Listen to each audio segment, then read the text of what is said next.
Ак калпакты барктайлы башыбызга кийиппиз, ак калпак башта турганда ала тоодой бийикпиз деп бекеринен айтылбаса керек. Кесиптешим айткандай, ак калпак бул ала тоого символдошуп турган баягы өзүнүн мааниси бар. Жана бул ак калпактагы чегилген ар бир ою, жана анын кыргагы, андагы баягы узун кайчылаш кеткен 4 жолчо бардыгы тең өз маанисине жараша чечмеленип келет. Ал эми калпакты болсо жашка жараша кийерин баарыбыз эле билебиз да. Маселен, өспүрүм курактагы балдар кыргагы мына ушул жери жашыл материалдан болгон калпак кийишет экен. Бул балагатка баягы жете элек балдар кийет экен, өспүрүмдөр.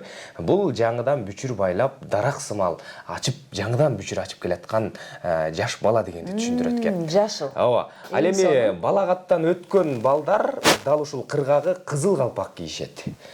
Бул кызыл дегендин мааниси кыз жандап, өзүнө жар издөөгө даяр болуп калган жигит деген маанини берет.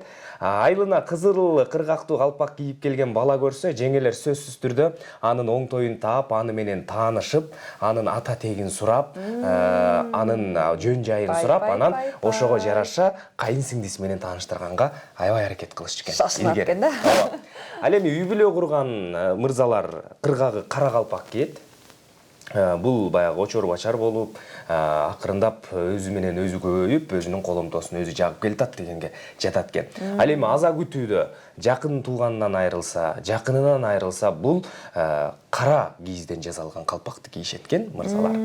Ал эми ошол айылына, чөлкөмүнө, өзүнүн уруусуна кадыры өткөн мындай кичине абройлуу кишилер болсо, бул апапак калпак кийет экен. Апапакай. Ал эми бакай калпакты бир гана белекеби? Жок, бакай калпакты эл башкарган улуктар кийет. Баягы кыргагы башкача болот каныкы. Биздики мындай тегерек болсо, ал туурасына. Кийинчерээк бакай калпак деп аталган экен бул.